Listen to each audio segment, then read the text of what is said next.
I am Sue Solo, born and raised in Atlanta, and I actually curate events, which I know is like really broad. But I work with a lot of brands. I've done things with like Avion, Martell, Perrier, Jouet, different promotion companies, and I basically help them to amplify the creativity behind what it is that they're doing.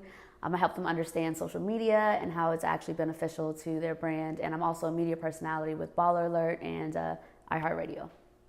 So I'm everywhere. Being first generation American, I had a lot of, what are you doing with your life? I want you to be a doctor. I want you to be a lawyer. So it was difficult for me to navigate through like the creative world coming from an Ethiopian household, because that's not what they came to the States for. You know, my mom envisioned coming here and all of us being in those respected fields of, you know, doctors and lawyers, and we had a lot of back and forth about that. So I was the baby of 13. So by the time my mom got to me, by the time I got a little older, they were a little more relaxed. But as a kid, there were so many things I wanted to do. Like, hey, can I go to acting school? Hey, can I try out for Barney? Like, hey, I want to be on Disney. And they would just look at me like, no, Disney is something you watch. Nickelodeon is something you watch, but it's not something that you're a part of. So I had to find inspiration elsewhere. I had to overcome like the cultural stigma of, you know, Ethiopians or Eritreans. First of all, I don't even know where this comes from. Like, guys will approach me and be like, do you even date black men? I'm like, what are Ethiopian men? Like, we're all black. But there are so many subtle cultural differences that I don't think people pay attention to. It's not even just about your career choice. It's really about friendships that you manifest and just things that you put yourself around. So I feel like I had to fight a lot. I mean, in high school, you know, people were getting cell phones or, you know, new pair of sneakers, you know, like super dope sneakers all the time, or the girls were getting their hair straightened, and my hair was braided, good old African braids, up until my mom was ready to let me straighten it. So all those things really like affect your personality. Like, those cultural differences affect you coming into your own. So I think I'm actually still, every day I'm still reminding myself that I'm worth everything that I think I am. And no matter what the stigma is on my culture, on both sides, American and people from my own culture, I just have to keep going and just do what's right for me. The transition from the insecure door girl to the insecure promoter to the confident promoter, all that was just life. I mean, it wasn't me intentionally sitting down and saying, hey, you need to get over this at this time. It was just more so like, let it happen. You know, go through your process. Trust your process is a really popular phrase right now, but it's very true. I used to get advice from people and be a little turned off by it because it was so cliche, like, oh, just keep going, you'll be okay, it'll happen. And when you're in a messed up position, you can't see it happening, and you're looking at this advice almost as if it's not valid. But I just had to figure out what my end goal was, at least where I thought I wanted to end up, and figure out like, how can I make this time work now? If I'm gonna be an insecure door girl, let me try to be a good insecure door girl. Like, let me just focus on my job and do my job well. And that kept me from having to try to build relationships with people. But then once I wanted to become a confident promoter, I needed to learn how to build with people. So now I'm at the door actually communicating to you, forcing myself to communicate with you and forcing you to have a relationship with me. So it was a process, but I think it was just life. I think it just happened in every department. Like, my personal life was affected, work was affected, but it was affected positively. Like, I had to change my whole outlook on who I was, or at least who I thought I was. So I was able to get sponsorships because I opened up my mind. Like, it was hard for me I thought that Atlanta wasn't open to the experiences I wanted to create because the people that I wanted to create them with, or the people that I wanted to, you know, support me, didn't support me. And that made me think Atlanta was like this. But once I stepped outside of the comfort zone, my comfort zone, which was the urban nightlife scene, because I had grown up in it, I was like, you know what? There's people that get it. You know, there are people that understand my vision and the creativity that I want to put out, and they're willing to put money behind it so that I can do it. And I've found success in leaving my comfort zone. Facts. My advice for getting out of your comfort zone is get comfortable being uncomfortable, and that's it. It's not pretty. There's absolutely nothing I can tell you right now that's gonna make the anticipation go away. Like, you will always be anxious about stepping out of your comfort zone. But what are you doing if that's where you are the whole time? I mean, who are you really inspiring? You're definitely not inspiring yourself. If you're not inspiring yourself, you can't help change anything around you. So just do it. Get comfortable being uncomfortable. That's my advice.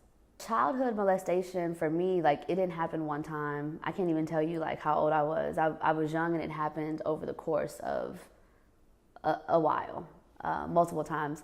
It really affected the way I saw men, like the way that I built relationships with men. I was really uncomfortable with sex for a long time, like, because I, for some reason, had this shame, you know. Sometimes being a victim has a weird way of making you feel like it was your fault, and holding that weight clouds your judgment in all areas. You know, the females you become friends with, the men that you're intimate with, the men that you push away. All those insecurities are because of something traumatic that happened to you that you just weren't able to get over. It affected everything about me. Like, I just felt like I had no voice. I actually remember the day that I didn't even tell them actually. I ended up telling a counselor at school, and then the counselor called the house. And then when I got home, my aunt, who was raising me at the time, was upset that I had told the school. And I remember that day physically feeling like my spirit had left. Like, I just remember feeling like I went mute. And it was that day that I did not know how to communicate to anybody. You can ask me, what's your favorite color? I don't know. What's your favorite color? Like, you know, it affects everything. It doesn't just affect how you are with men. It just affects the way you communicate, the way you view yourself, the way you dress, the way you take care of yourself, your worth. It affects what you think of yourself as a whole. So I couldn't even pinpoint one thing that it affected, but I will say long term, and I'm still working on this, is my relationship with men. My intimate relationships with men are still very guarded. My advice to women or just anybody that deals with sexual abuse, I've actually had men share stories with me. Like, once I talked about it on social media, I could not believe the amount of men that felt comfortable DMing me about it, because you don't really hear a lot about that. But it affects them too. But my advice to anyone that's dealing with that is allow yourself to be okay knowing that it wasn't your choice. I mean, you didn't do anything wrong. It's okay to be a victim of something.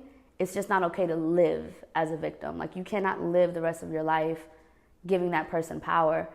The moment that I decided that it was time for me to start working on it and getting over it is when my career started to really take off. Like, my personal relationships were stronger. The way that I value myself is so much greater than what it had ever been before. So allow yourself to understand that was a moment, and it was a situation that you can get through, and it does not define who you are. Like, you have to know that does not define who you are. So the Baller Alert show has been nothing but a blessing. My mentor, Kenny Burns, called me one day and was like, "Sis, this is what I want to do." And he, gives me the run of show, and he's just like, "Are you interested?" And I was like, in the back of my mind, I was like, I'm very interested, but I'm not ready. This is so scary. Like, how do I go from the door girl to the Baller Alert show? Like how do you skip all those things in between and go from the door girl to the Baller Alert show? But I thought that I was going to have to audition, and I was at my Saturday brunch one day at BQE, and my phone just starts going crazy. And I'm like, what is going on with my phone? And I look, and it's just like, congratulations, oh my God, blah, blah, blah. And they had posted on Baller Alert that I was on the show. And I just like freaked out, like, oh shit, like Kenny didn't even give me the opportunity to back out. Like, he didn't even give me the opportunity to like second guess myself. And I'm really glad that he pushed me, because it makes me more and more confident, like every day, like having this platform and being able to streamline everything, being able to talk about my events on such a huge platform I mean, it's gold. People pay thousands of dollars for, podcast shout outs or radio commercials or, I mean, for me to not only be a media personality, but talk about my personal events, I just like, girl, I'm just like, I am elated. So yeah, that happened because of my mentor. But as far as the relationship goes, I met Kenny Burns working at the club. I met him being a door girl. And he was the one person that I think always saw something in me that maybe I didn't see, because he would always be like, oh, what are you doing now? What are you working on? I'm just like, nothing, I'm at the door.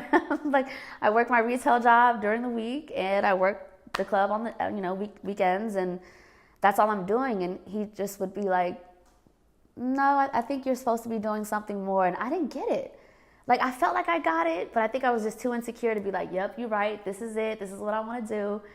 But he knew, and he would always come and speak to me before or after the club, just little old me, just the door girl. And it was Kenny Burns that made me feel like, if this guy can take the time to, uplift me, then I shouldn't be intimidated by anyone. There's nobody that comes in this club that I should feel uncomfortable talking to. There's no publicist that I should be afraid of. There's no entertainment lawyer that I should run away from. Like, I bring something to the table too. I'm just as important as the celebrities or the artists for the night. There's no reason to be intimidated by anyone. And it was Kenny that, honestly, I'm gassing him up. It was Kenny that made me realize that. To women specifically, women's empowerment isn't something that you just say. You have to really talk it, be about it, uplift someone. Also, my biggest advice to all entrepreneurs, don't always try to work with somebody that's like, and be realistic about where you are in your career. Don't always try to work with somebody that's like Oprah. Like, you need to work across, like, partner with people that are around you, doing what you're doing or doing something similar. And partnerships is like key. It's the best thing that you could do for yourself. None of us ever do it alone. So don't be afraid of partnerships, but don't be stagnant, but also don't be calling Oprah and trying to figure out why she's not returning your phone calls. Like, work across, okay? You have amazing peers that you can really learn from, and at the same time uplift each other. So just pay attention to your surroundings and be open, because everybody starts somewhere. People don't always come in with shit out the gates. Be open to working with people that maybe you feel you might even be above. Calm down. Be humble is my advice. So in 5 years, I want to take all of the connections that I've made, all the things that I've done, and turn it into an agency. And I actually don't want to live in the States anymore. I want to live overseas somewhere for 6 months and then maybe come back to the States for another 6 months. But I want to have an agency of event planners, DJs, videographers, photographers. So basically, I want to be your one-stop shop. What I'm doing for brands now, like, if Complex hits me to do an event for Patron, I want to just have my in-house, like, you don't have to look for DJs, you won't have to look for production teams. I want to have all that for you. And I think because of the work that I'm doing now, people are going to trust my brand, and they're going to trust that I'm going to give them a creative event, because it's what I'm doing now. I just want to be able to do it on a larger scale and have someone else manage it, so I can go be on the beach in Mykonos eating lamb and chilling. That's the goal in 5 years.